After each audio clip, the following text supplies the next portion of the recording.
Doug Ford is hosting the premiers in Toronto starting today and then tomorrow, where they are hoping to show a united front in the face of U.S. tariff threats. But this meeting also comes just days after Ford threatened to cut off Ontario's energy supply to the United States. I asked the province's Minister of Energy and Electrification, Stephen Lecce, about his government's message. Minister Lecce, nice to see you. Good to see you. So Premier Ford has said that Ontario would consider cutting off energy to the U.S. if the president-elect moves forward on the 25% tariffs. Is this real? Is this something that the Premier is actually looking at, that you are actually looking at? Obviously, the Premier wants to get a deal with President-elect Trump. I mean, the President was just asked about this at the New York Stock Exchange a few days ago, and he did say that he wants a deal as well. And that is the preference of our government. But we know there's a path to get a deal. The feds will need to step up with respect to border investments to end the illegal movement of people and drugs, and likewise step up with respect to the 2% GDP target on defense spending. We think there's an obvious path to avert tariffs. But the Premier was serious in that if they do proceed with this 25% increase on a tariff on all goods, then certainly the province of Ontario and the country must be ready with a robust suite of actions to respond. And are there any contractual obligations that Ontario would be breaking if it said, okay, we're turning off the lights for certain U.S. states? It's certainly, it's one of these things that can be done with an element of notice. But no, there wouldn't be a contract that would be ended because it's not done. These are not long-term contracts, but the value of this energy is upwards of $700 to $800 million. It accounts for almost 8 to 10% of Ontario's total electricity generation. So this is not an insignificant sum. It would have a pretty significant impact on Michigan and New York, particularly, as well as Minnesota.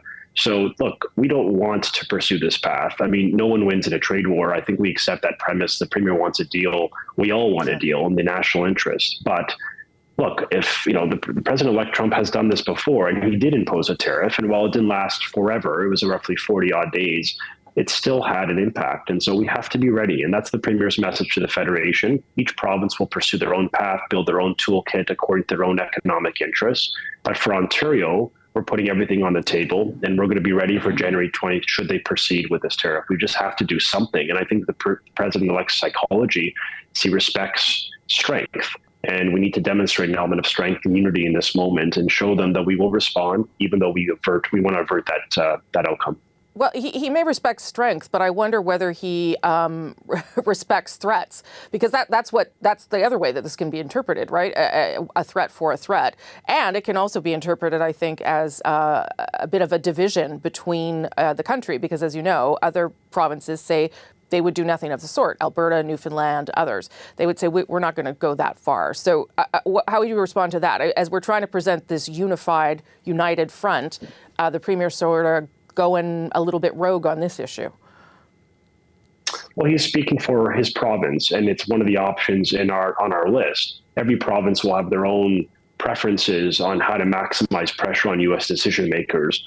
But the Premier, I think, has spoken for Canada when we launched an ad program in the U.S., the first mover's advantage of going with one of the largest ad programs, speaking to the hearts and minds of Americans, reminding them that it's in our collective national security and economic interest to protect our trade agreements and to remind the general audience that we share their values. We fund the same wars, and $1 trillion of trade moves across our border every single year. 9 million Americans woke up this morning, or would wake up on Monday, if you will, dependent on the Ontario economic relationship. So there's a unified message in the U.S., but each province will pursue their path. And the Premier is saying, look, we want a deal. The feds have a path to get a deal. It requires action by the feds on defense spending and border controls. And Premier Ford has been speaking up in this respect. He's also been the first to come out asking for the federal government to match tariffs on Chinese EV products and batteries, and for Mexico to end the transnational flow of cheap products entering their economy. We're trying to be realistic about the challenges and the solutions. I know that the Premier spoke with, you mentioned Michigan, New York. He spoke with those governors last week. Do you know what their response was to this potential? Was he trying to reassure them that this is not, we're hoping to not get to this point? What was that conversation like from what you understand? Yeah, it was, I think, a positive, constructive discussion that, look, our relationship will endure. We're having a bit of a challenging moment, but our values, our people, and the massive amount of jobs in America and in Ontario depend on this relationship and depend on us to work together in our broad interests and our continental interests. So they were very productive, positive meetings. I had a meeting with the U.S. Consul General to Toronto just on Thursday, a very similar tone and approach. We're going to work through the challenges, but we have to be clear-minded in responding should this proceed. I think when President Trump was asked this question at the New York Stock Exchange, he interpreted it as, he said, that's fine. Yeah, and then he went on to sort of say, I'd rather, we want to get a deal with Canada. And we agree with that and we welcome that. And I think the Premier is quite pleased to hear the President's interest in landing a deal. And we think there is an obvious path to achieve one. And that's, as I mentioned, there's some two large vulnerabilities that need to be fixed at the border and through our defense spending. I think that could help avert this outcome. Yeah, it's interesting you mentioned the defense spending, and certainly your boss, the Premier, has mentioned it as well. That is not, in fact, what Donald Trump has pointed to as an irritant, and it is not actually something that is of provincial jurisdiction in any way. So I wonder why you keep raising it as an issue, given that we don't understand that these things are all connected. Well, President Trump has spoken at length about the importance of NATO members contributing to the GDP, the 2% of GDP. He has said so as well as issues related to the border. And so we've just emphasized the two obvious vulnerabilities that we believe could help fix this. And many other premiers would agree with that premise. We do think these issues are real. I've been in Washington and New York City promoting Ontario Energy. And I will tell you, Rosie, that these issues of GDP spending on defense have come up in virtually every meeting I've had, even at the subnational level, which is sort of interesting. But this is a real concern for them. There's other concerns too, but I think if we can fix those issues, particularly the border and our security with enhanced CBSA officers, more technology, helicopters, and as well greater enforcement at the border, I do believe that we can really avert a scenario where this tariff is imposed. But if it is going to be imposed, if a 25% tariff is imposed, we have to be ready with a plan. And that's what the Premier's message is to the Federation. We can't take this lightly. We have to stand up. We have to have a strong, robust suite of actions to implement on day one if they pursue this path. In the meantime, we'll continue to negotiate using diplomatic efforts, as the Premier has done with governors in the U.S., congressmen, and as well as senators, to make the case that it is in our mutual interest to get this agreement done. Do you and do the Premier think at this stage that Ottawa is doing enough, or is at least on the right track in terms of addressing some of those concerns? The Premier has said that, that he's welcomed the commitments by the feds. We now need to see the details of those commitments. So it's a bit early to tell, but obviously, speaking to a domestic audience, I'd say I think we have to keep the pressure on because there's too much at stake. I mean, $1 trillion of trade depend on this, getting this right. So I do hope that the federal government will heed the advice of provincial premiers and come up with a credible plan quickly. And that's why I'm proud that Ontario has an ad program in the U.S. that's actually speaking to Americans. That type of campaign would be advisable across the country because we need to make a maximum impact to Americans, decision makers, and the president-elect. That it is going to cost millions of U.S. jobs. It's going to create $1 a gallon for fuel and gas if they actually impose this tariff on all goods coming into the U.S. Okay. And remember, Rosie, if I could just add one more thing. Yes, sure. We're the only jurisdiction in the Western Hemisphere that has all of the critical minerals the U.S. needs for the national security to build out EVs. Sure. 24 of 50 of those critical minerals and rare earths we have in Ontario. I mean, honestly, there's a lot to lose for the U.S. And so we have to step up that communication, which is why the Premier's been on Fox and CNN and MS and CNBC. They're speaking directly to them to say, look, we are your partner. We value our relationship. But keep in mind, we have energy, we have critical minerals, and we have 9 million jobs in America that depend on this relationship. So we're going to continue to take that message using every diplomatic tool available to government to land a deal that is good for our economies. Okay, Minister Stephen Lecce, thank you so much for making the time. Thank you. Alberta is also responding to Donald Trump's tariff threats and is cracking down on its border security. This past week, the province announced a $29 million investment to bolster security at the Alberta-Montana border. Included in that plan is a 2-kilometer red zone to make arrests near the border. Earlier, I spoke to Alberta's Minister of Public Safety and Emergency Services, Mike Ellis. Minister Ellis, nice to see you again. Well, thanks, Rosemary. Thanks for having me on the show. Okay, I have lots of questions about your border plan. Let's start with your 2-kilometer red zone along the Alberta-Montana border. How is that supposed to work, Minister? Well, Mr. Amory, the Minister of Justice, is going to be looking at that zone under the Critical Infrastructure Defense Act. But let me just provide a little bit of clarification for you and your viewers, because I think there's some miscommunication just in regards to powers of arrest. There's some people who think that people are going to be arbitrarily arrested without warrant. That's nothing has changed. Okay. As you know, Rosemary, I used to be a police officer, and certainly when we engage in a conversation which may lead down the road to an arrest, that is technically an arrest without warrant. So I need to let you and your viewers know that nobody is going to be arbitrarily detained. Nobody is going to be, arbitrarily arrested. That is not only against the Constitution, but that certainly goes against the law. So no changes will be made under the law.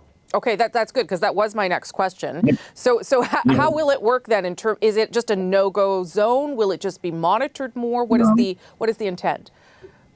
It's really just to let a lot of the people that are committing offenses, right? So as you're fully aware, and I've said this over the past couple of days, we have some concerns regarding illegal guns and illicit drugs, as well as human trafficking that may be coming from the United States into Canada, and of course, anything that might be going from Canada into the United States. So it really is just to let the offenders know that we're going to have a bit of an area within just north of the border that is going to be watched very carefully. Your border, in terms of irregular crossings or migrants, is not the biggest issue in the country, right? Quebec and Ontario dealing with much bigger numbers. So will this make a difference on that front? Yeah, you probably are aware. I haven't really at all spoken about migrants or sort of illegal immigration. Our focus really has been on the illegal guns, illicit narcotics, and of course the human trafficking that may be coming from the United States into Canada. And this is why we've done a lot of preparedness with this, Rosemary. This is my mandate letter from July of 2023, and so this is why we're well prepared, and we're ready to deploy officers in January. So this is not really about the president-elect. The timing is good, but you were intending to do these kinds of things before anyway. Yeah, we were absolutely intending to do these things. And I think maybe the only thing that might be accelerated is that we'll be ready to deploy by January. Obviously, I had to go through the necessary budgetary process, some purchasing of the necessary equipment. That might have been accelerated, and we were looking at possibly the March area. But January is something that may have been accelerated, but that's really about it. We've already been planning this. What is your friend and neighbor Montana saying about this plan? What have you communicated to them about this? Yeah, well, I certainly don't want to speak for the Premier, but I can tell you that she has had a conversation with the Governor of Montana. It was a very good conversation. She talked with him about border security and some of the issues that they have, as well as some of the issues that she has. Yeah. The governor has asked the Attorney General and the Premier's asked me to have a conversation, and looking forward to that conversation. And both of our staffs are finding a time that works for both of us right now.